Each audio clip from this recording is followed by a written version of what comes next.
நமக்கு ஒவ்வொரு வினாடியும் இறைவன் நம் கவலைகள் தீர வேண்டும், நம் கண்ணீர் அகல வேண்டும், வாழ்க்கையிலே ஒரு ஏற்றம், மாற்றம், முன்னேற்றம் வந்துவிட வேண்டும் என்று செயல்பட்டு கொண்டிருக்கிறான். பலரும் என்ன நினைக்கிறாங்கன்னா, நாமதும் இந்த ஏதோ ஜாதகத்தை பார்த்தோம், பரிகாரத்தை செய்தோம், அதனால இல்லாட்டி நம்ம முயற்சியால் நடக்கிறது என்று ஒரு எண்ணத்தில் இருக்கிறோம். எதுவும் என் செயலால் அல்ல, அனைத்தும் உன் அருளால். வண்டியிலே சென்று கொண்டிருக்கிறோம். அந்த வண்டியிலே சென்று கொண்டிருக்கும் பொழுது அந்த தம்பி ஏதோ ஒரு கவனக்குறைவு, அந்த வாகனத்திலே ஒரு பழுதடைந்திருக்கிறது. நாங்கள் சென்று கொண்டே இருக்கிறோம் மயிலம் நோக்கி. மயிலத்திலே முருகனை தரிசனம் செய்து விடலாம் என்று ஒரு எண்ணம். கிளம்பி சென்று கொண்டே இருக்கிறோம். நடு வழியிலே திடீர் என்று ஒரு சப்தம். என்னடான்னு பார்த்தா வண்டி நின்றுச்சு, முன்னாடி புகை வருது. அந்த பையன் முன்னாடி போய் அந்த வண்டியை திறக்கிறான். வண்டியிலிருந்து குபு குபுன்னு ஒரு புகை. அவன் முகத்திலே அந்த தண்ணீர் தெளித்து விடுமோ, ஐயோ எந்த ஒரு ஆபத்தும் வந்துடக்கூடாதே முருகா அப்படின்னு வேண்டி மனசுல வணங்குறோம். வணங்கும் பொழுது பார்க்கிறேன், அங்கே திடீரென செவ்வாடை அணிந்த ஒருவர். எதிர்த்தாப்புல பார்க்கிறோம் மேல்மருவத்தூர். அந்த மேல்மருவத்தூர் என்பதை மருத்துவத்தூர் என்றே சொல்ல வேண்டும். நம்ம எவ்வளவுதான் கஷ்டத்துல இருக்கோம், என்னதான் கண்ணீரில் இருந்தாலும் மனசு ரொம்ப கலங்கி இருக்கு, நமக்கு வழிகாட்ட யாருமே இல்லையா அப்படின்னு நம்ம நினைக்கும் பொழுது ஒரு தாயாய் தந்தையாய் அங்கே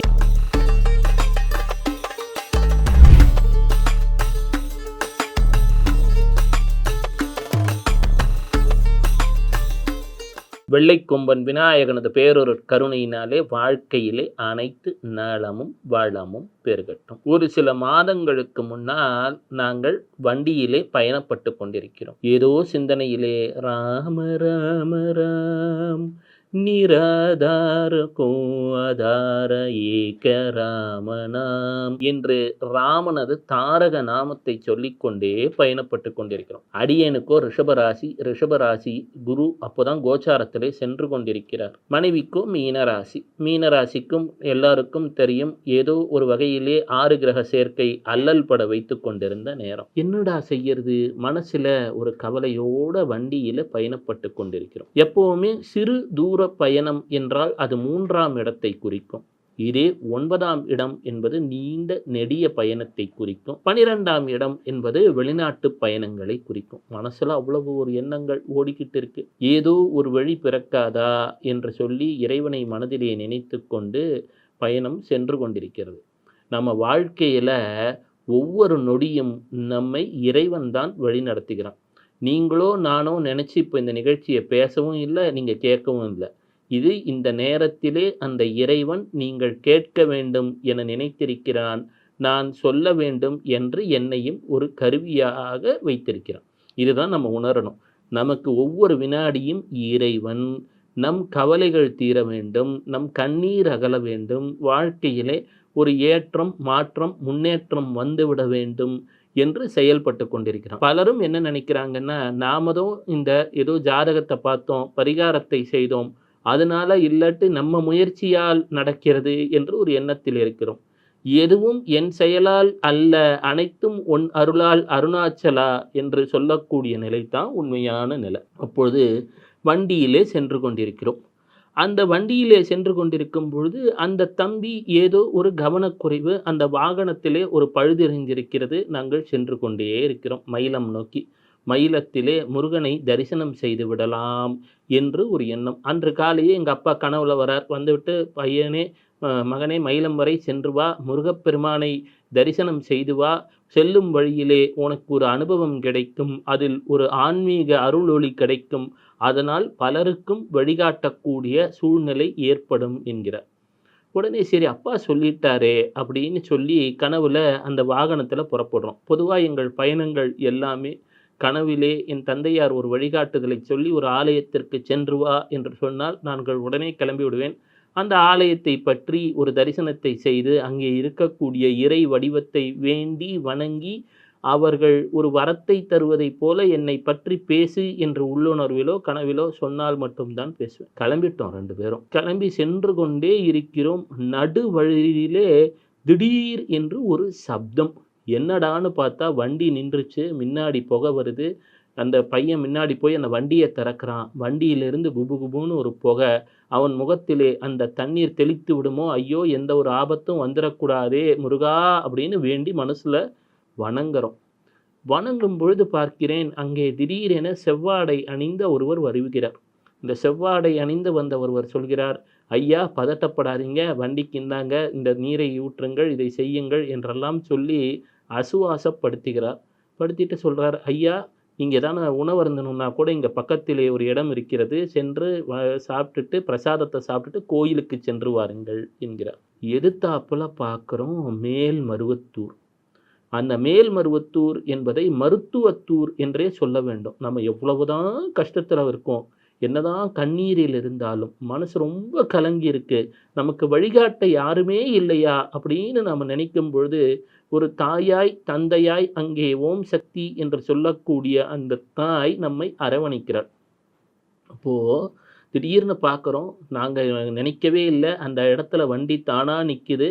இன்னும் ஒருத்தர் செவ்வாடை தொண்டர் உதவ வருகிறார். அங்கே இருந்து செல்கிறோம். அந்த தம்பி சொல்றார், "இல்லைங்க, இந்த வண்டிய ஓட்ட முடியுமான்னு தெரியலன்னு." "இல்லப்பா, அம்மாவுடைய அழைப்பு வந்துவிட்டது. நாங்கள் அம்மாவை காணச் செல்கிறோம்" என்று நானும் என் மனைவியும் உடனே செல்கிறோம். எத்தனையோ இடங்களுக்கு செல்கிறோம், எத்தனையோ ஆலயங்களுக்கு சொல்றோம். ஆனால் ஓம் சக்தி அந்த மேல்மருவத்தூர்ல நம்ம சென்றோம்னா, நாம் மேற்கத்திய உடை அணிந்து வந்துள்ளோமா? ஏழையா? பணக்காரனா? எந்த ஜாதி? என்ன சமயம்? எதையும் பார்க்கறது கிடையாது. அந்த இடத்துல நம்ம கண்கூடா பார்க்கக்கூடியது, அம்மா பராசக்தி மேல நம்ம நம்பி வந்துட்டோம்னா, அந்த வேப்பிலக்காரி நம்ம அங்க அழைச்சிட்டான்னா, நாம அங்க எல்லாரும் சமம் தான். எல்லாரும் அந்த தாய்க்கு குழந்தைகள் தான். நீங்க எவ்வளோ பெரிய ஆளா இருந்தாலும் சரி, சாதாரணமானவராக இருந்தாலும் சரி, மேல்மருவத்தூர் என்ற மண்ணிலே அனைவரும் சமமாக நடத்தப்படுகின்றனர். இத நான் கண்ணாலேயே பார்த்தோம், நானும் என் மனைவியும். உடனே வாங்கன்றாங்க. என்னங்கன்றோம். இல்லைங்க, இந்த வண்டி வாகனம் இப்படின்னு. உடனே வாருங்கள், தரிசனம் செய்யுங்கள் என்று அங்கே உள்ளே செல்கிறோம். செல்லும் பொழுது தான் தோன்றுகிறது, அடடா! இன்னைக்கு வெள்ளிக்கிழமை இல்ல.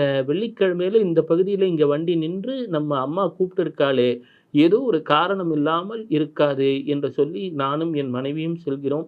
வரவங்கெல்லாம் வாங்க சக்தின்னு எல்லாரையும் அன்போட அந்த வார்த்தை அங்கே வந்து பெண்களுக்கு முன்னுரிமை என்பதை கண்ணிலே காண முடிந்தது. அவ்வளோ ஒரு அற்புதமான ஆலயம். எத்தனையோ ஆலயங்களுக்கு சென்றாலும் பெண்களை, தாய் குலத்தை போற்றக்கூடிய தன்மையும், அந்த தாய் பராசக்தியாகவே வருகின்ற பெண் பக்தர்களை காணக்கூடிய தன்மையும், எந்த ஒரு ஏளன பேச்சும் கிடையாது. எல்லாரையும் வரக்கூடிய பெண்களை எல்லாம் தாயாக பார்க்கக்கூடிய தன்மை. எத்தனையோ ஆலயங்களுக்கு செல்கிறோம். ஆனால் இந்த ஒரு ஆலயத்திலே நான் கண்ட விஷயம், எல்லா பெண்களையும் தாயாக பார்க்கிறார்கள். உள்ளே இருக்கக்கூடிய சக்திகள், தொண்டர்கள் வருபவர்களை எல்லாம் ஓம் சக்தி, பராசக்தி என்று சொல்லி பெற்ற தாயாக அந்த மரியாதை குடுக்குறாங்க. ஒரு ஆலயத்துக்கு சென்றோம்னா, முதல்ல நாம காணக்கூடிய விஷயம், அங்கே ஏழை, பணக்காரன் என்ற வித்தியாசம் இருக்கக்கூடாது. அதேபோல பெண்களை மதிக்க வேண்டும். சில இடங்கள்ல செல்லும்போது அவ்வாறு இல்லன்னா மனசு வருத்தப்படும் தானே! ஆனால் இங்கே அப்படி கிடையாது. எல்லாம் உள்ளே அங்கே அன்னையின் கர்ப்ப கிரகத்திலும் நமது சகோதரிகளே உள்ளே எல்லா ஆராதனை, அபிஷேகங்கள் என்ற அனைத்து பூஜைகளும் செய்கின்றார்கள். எங்கும் எல்லோரிடமும் ஒரு புன்சிரிப்பு, வருபவர்களை மதித்து பழகும் தன்மை, அதேபோல எந்த நேரத்திலே யார் வந்தாலும் ஒரு பிரசாதத்தை தந்து மனசார சாப்பிடுங்கய்யா அப்படின்னு சொல்லக்கூடிய ஒரு குணம். எல்லாருக்கும் இது ஒரே நிலையிலே தான் இருக்கிறது. உள்ளே செல்கிறோம். அங்கே சப்த கன்னிகள். சப்த கன்னிகளை வணங்கிவிட்டு அங்கே தவத்திரு பங்கார அடிகளாரையும் வணங்கிவிட்டு அவருடைய அந்த புகைப்படத்தை வணங்கிவிட்டு உள்ளே செல்கிறோம். சென்றதும் அங்கே பராசக்தி, வேப்பிலைக்காரி, மருவத்தூரின் அரசி, எண்ணற்ற மக்களுக்கு வாழ்க்கையிலே செல்வத்தையும் நலத்தையும் தரக்கூடிய பராசக்தி அருளிக் கொண்டிருக்கின்றாள். வேப்பமரம், அது வேப்பமரம் கற்பக விருட்சமாக காமதேனுவாக செயல்படுகிறது என்றே சொல்ல வேண்டும்.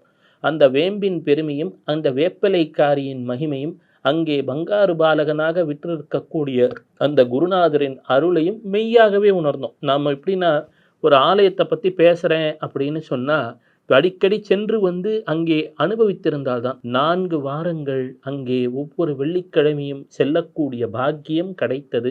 தரிசனம் செய்தோம். எல்லோரும் நலம் பெற வேண்டும் என்பதனால் அந்த தாய் பராசக்தியின் மகிமையை பற்றி பேசினோம். ஆம், அந்த தாய் ஓம் சக்தியே, பராசக்தியே, ஓம் சக்தியே, ஆதிபராசக்தியே, ஓம் சக்தியே மருவூர் அரசியே, ஓம் சக்தியே, ஓம் விநாயகா, ஓம் சக்தியே, ஓம் காமாட்சியே, ஓம் காமாட்சியே, ஓம் பங்காரு காமாட்சியே என்று மனதார சொல்லச் சொல்ல பல்வேறு அற்புதங்களும் அதிசயங்களும் நிகழ்வதை அனுபவத்தில் உணர்ந்தோம். உங்களுக்கும் நன்மை கிடைக்க வேண்டும் என்பதனால் இந்நேரத்திலே இதனை பகிர்கிறோம். சிவசிவ.